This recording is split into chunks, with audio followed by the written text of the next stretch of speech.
আসসালামু আলাইকুম সবাইকে। এসএসসি 2025 কেমন আছো তোমরা সবাই? আশা করি সবাই ভালো আছো। তোমরা যে যেখান থেকে এই মুহূর্তে আমাকে দেখছো এবং শুনছো, তোমাদের সকলের উপর আল্লাহ তাআলার অশেষ রহমত বর্ষিত হোক।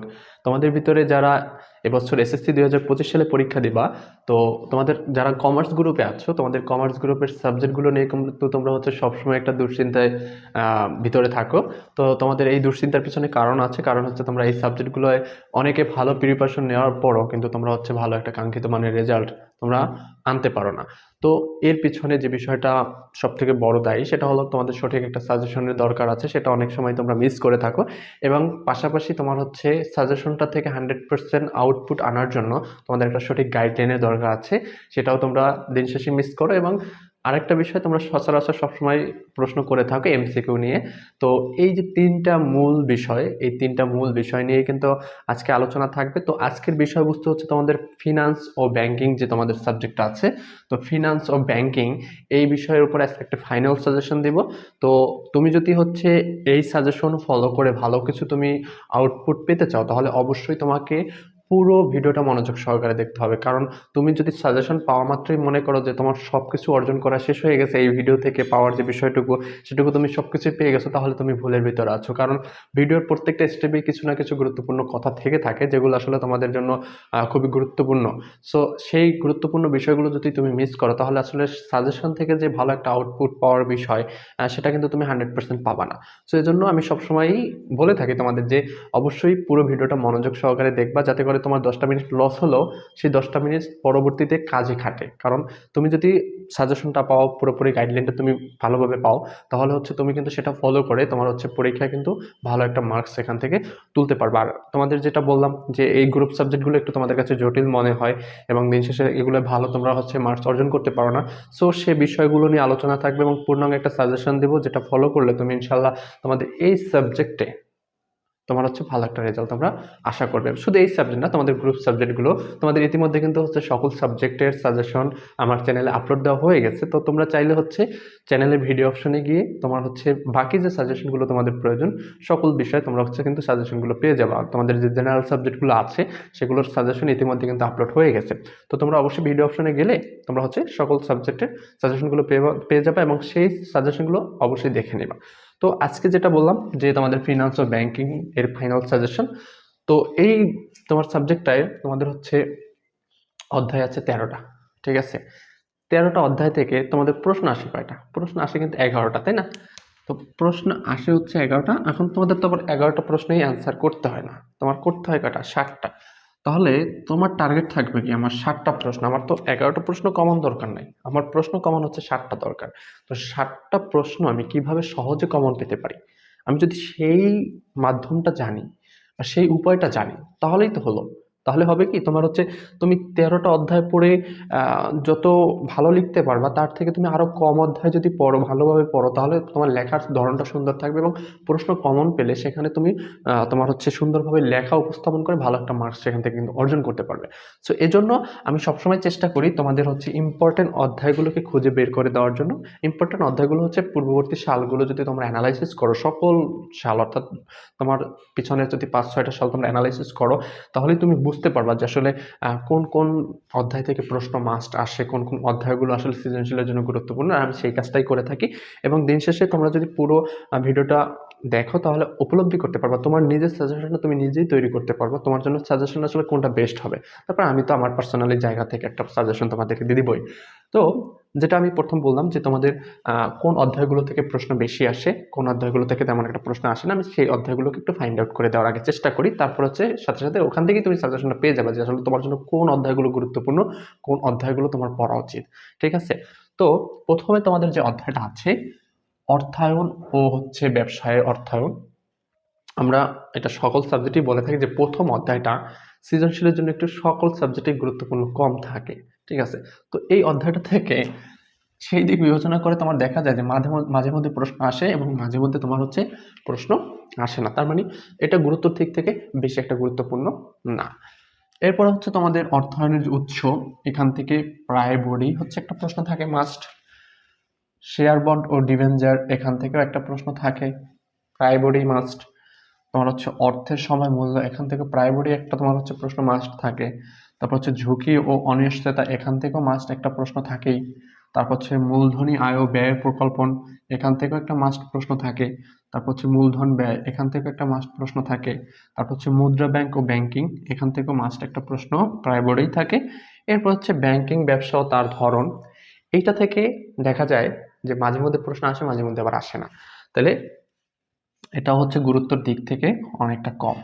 ঠিক আছে, তারপরে হচ্ছে তোমাদের 10 অধ্যায় আছে কি বাণিজ্যিক ব্যাংক, এটা থেকে একটা মাস্ট প্রশ্ন থাকে। তোমার হচ্ছে ব্যাংকের আমানত, এটা থেকেও প্রাইমারি মাস্ট একটা প্রশ্ন থাকে। ব্যাংক ও গ্রাহক, এটা থেকেও মাস্ট একটা প্রশ্ন থাকে। তারপর হচ্ছে কেন্দ্রীয় ব্যাংক, এটা থেকেও মাস্ট একটা প্রায় সময় প্রশ্ন থাকে। এখন যেটা বলছিলাম, তোমাদের প্রশ্ন আসে কয়টা? 11টা। তাহলে একটু গুইনা দেখো, যদি এই প্যাটার্নে প্রশ্নটা হয় তাহলে 1 2 3 4 5 6 7 8 9 10 11, অর্থাৎ এরকম কিন্তু প্রশ্ন হয়। এখন বলতে পারো যে স্যার এই কয়টা প্রশ্ন দিয়েই কি 100% আসবে প্রশ্ন একটা করে? এই কয়টা থেকেই আসে বেশিরভাগ। যদি তোমার হচ্ছে অনাকাঙ্ক্ষিতভাবে একটা অধ্যায় মিস হয়, ধরো তোমার কেন্দ্রীয় ব্যাংক থেকে প্রশ্ন আসলো না, তখন দেখা যায় যে ব্যাংকিং ব্যবসা এবং হচ্ছে তোমার কি তার ধরন, এখান থেকে একটা প্রশ্ন আসতে পারে যদি অনাকাঙ্ক্ষিতভাবে এখান থেকে একটা মিস হয়। ঠিক আছে, তো এরকম হয়। তাহলে এখন তোমার কাছে ইম্পর্টেন্ট কোন অধ্যায়গুলো সেটা একটু বোঝার চেষ্টা করো। তোমার হচ্ছে 1 অধ্যায় এবং 9 অধ্যায় বাদ দিলে বাকি সবগুলো অধ্যায় ইম্পর্টেন্ট। এখন তোমার বাকি 11টা অধ্যায়, 11টা অধ্যায় কি পড়তে হবে? আমি বলবো না। তুমি যদি এই যে 11টা অধ্যায় আছে, অর্থাৎ তোমার 2 3 4 5 6 7 8, তারপর হচ্ছে 10 11 12 13, এই যে 11টা অধ্যায় আছে, এই 11টা থেকে তুমি যদি 9টা প্রশ্ন মানে 9টা অধ্যায় খুব ভালোভাবে কমপ্লিট করো, তাহলে তুমি 100% 60টা তুমি সৃজনশীল কমন পাবা। এখন একটু চেষ্টা করো, আমি কিন্তু 60টা দিয়ে তোমাকে বলি নাই 60টা 100% কমন আসবে। আমি 9টা দিলাম কেন? কারণ এখান থেকে একটা প্রশ্ন মনে কর কমন পড়ছে, কিন্তু তোমার কাছে মনে হচ্ছে এটা আনকমন, তখন কি তুমি পরীক্ষার প্রশ্ন না লিখে আসবা? এজন্য তুমি অবশ্যই হচ্ছে 9টা অধ্যায় পড়বা খুব ভালোভাবে, সেখান থেকে তুমি 60টা সৃজনশীল 100% কমন পাবে। এখন তুমি বলতে পারো যে কোন 9টা অধ্যায় পড়বো? আমি বলবো যার যার কাছে যে অধ্যায়গুলো সহজ মনে হয়। অনেকের কাছে তোমার হচ্ছে ঝুঁকি অনিশ্চয়তার অধ্যায়টা যদি সহজ মনে হয়, সে হচ্ছে এই অধ্যায়টা পড়তে পারে। যদি কারো কাছে হচ্ছে ব্যাংক ও গ্রাহক এই অধ্যায়টা একটু জটিল মনে হয়, সে অধ্যায়টা বাদ দিতে পারে। অর্থাৎ ওভারঅল তুমি হচ্ছে 9টা অধ্যায় নিজে সাজেস্ট করবা যে তোমাকে আমি যে কটা দেখাইছি যে এগুলো থেকে 100% একটা প্রশ্ন আসে, সেই অধ্যায় মানে অধ্যায়গুলোর ভিতরে কোন অধ্যায়গুলো তোমার কাছে সহজ মনে হয়, সেই অধ্যায়গুলোকে তুমি জাস্ট সাজেস্ট করবে এবং সেখানে 9টা অধ্যায় মাস্ট রাখবা। ঠিক আছে, তুমি 9টা অধ্যায় যদি মাস্ট রাখো, তাহলে অবশ্যই সেখান থেকে তুমি 60টা সৃজনশীল কমন পাবা। আর সৃজনশীলের ক্ষেত্রে সাজেশন এই জন্যই বলি, কারণ তুমি যদি সৃজনশীলটাকে খুব ভালোভাবে লিখতে চাও, তাহলে হচ্ছে অবশ্যই তোমাকে অল্প কিছু অধ্যায় থেকে খুব ভালোভাবে গোছানো একটা প্রস্তুতি নিতে হবে। যদি তুমি খুব ভালো একটা গোছানো প্রস্তুতি নিতে পারো, তাহলে দিন শেষে তুমি লিখে সেখান থেকে ভালো একটা আউটপুট আনতে পারবা। ঠিক আছে, তো এটা হলো তোমাদের সাজেশন। তুমি নিজে এখন যেটা বললাম, তুমি নিজেই কিন্তু সাজেশন তৈরি করতে পারবা। সো এটা হলো তোমাদের সাজেশন। এর সাথে তোমাদের যে বিষয়টা থাকে সেটা হলো পড়ার বিষয়টা, যে আসলে আহ, কোন ওয়েতে তোমার আসলে পড়া উচিত, কোন ওয়েতে পড়লে আসলে তুমি খুব ভালো একটা রেজাল্ট করতে পারবে। ঠিক আছে, তো তোমাদের টেস্ট পরীক্ষা গিয়েছে, আমি বলবো টেস্ট পরীক্ষা যেহেতু গিয়েছে এবং টেস্টের রেজাল্টও দিয়েছে, তো এক্ষেত্রে তোমরা নিজেকে কিন্তু যাচাই করার একটা সুযোগ পেয়েছো, এবং তোমার কোন কোন জায়গায় গ্যাপ আছে তুমি সেই গ্যাপগুলোকে ফাইন্ড আউট করো এবং সেই গ্যাপগুলোকে আগে হচ্ছে ইমপ্রুভ করো। দ্বিতীয়ত তোমার হচ্ছে তোমার প্রত্যেকটা অধ্যায়ের বেসিকটাকে তুমি ক্লিয়ার করো। যখন তোমার বেসিকটা ক্লিয়ার হয়ে যাবে, তখন তুমি হচ্ছে এই যে সৃজনশীলের জন্য যে 9টা অধ্যায় তুমি আহ, মানে করছো, সাজেস্ট করেছো, সেই 9টা অধ্যায়ের তুমি হচ্ছে A to Z কমপ্লিট করো। তোমার হচ্ছে বেসিক, তোমার হচ্ছে সৃজনশীল প্রশ্ন, তোমার হচ্ছে কখা প্রশ্ন, তোমার হচ্ছে MCQ, সবকিছু কমপ্লিট করো। তারপরে তোমার হচ্ছে কাজ হচ্ছে বেশি বেশি রিভিশন দেওয়া, এবং শেষে ফাইনাল একটা কাজ তোমার হচ্ছে বেশি বেশি মডেল টেস্ট এক্সাম দেওয়া। তুমি যত বেশি মডেল টেস্ট এক্সাম দিবে, তত বেশি তোমার হচ্ছে কি পরীক্ষার যে একটা ভয়ভীতি থাকে সেটা কিন্তু দূর হয়ে যাবে, এবং নিজেকে যাচাই করতে পারবে যে কতটুকু তুমি উন্নত করছো নিজের পড়াশোনা। ঠিক আছে, এবং তোমার হচ্ছে যখন রিভিশন দেবে, তখন হচ্ছে কি মনে থাকার যে প্রবণতাটা, তোমার হচ্ছে একটা জিনিসকে তুমি যত বেশি পড়ার ভিতরে রাখবে, তত বেশি তোমার মনে গেঁথে যাবে, এবং পরীক্ষার হলে গোছানো একটা লেখা তুমি কিন্তু উপহার দিতে পারবে। ঠিক আছে, তো এটা হলো বিষয়। 5টা বিষয়কে মাথায় রাখবা, যে 5টা বিষয় বললাম। যে প্রথম হচ্ছে দুর্বল জায়গাগুলোকে ইমপ্রুভ করা, প্রত্যেকটা অধ্যায়ের বেসিক ক্লিয়ার করা, তোমার হচ্ছে বিশেষ করে এই সৃজনশীলের এইগুলোর A to Z সাজেশনের A to Z কমপ্লিট করা, তারপর হচ্ছে তোমার রিভিশনে রাখা সব পড়াগুলো এবং শেষে মডেল টেস্ট এক্সাম দেওয়া। এই 5টা স্টেপ যদি তুমি ধারাবাহিকভাবে রেগুলারলি মেনটেন করে ফলো করতে পারো, ইনশাল্লাহ তুমি খুব ভালো একটা রেজাল্ট কিন্তু আশা করবে এবং দিন শেষে তোমাদের যে কাঙ্ক্ষিত A+ বা গোল্ডেন A+ বলো সেটা কিন্তু এই সাবজেক্ট আশা করতেই পারো।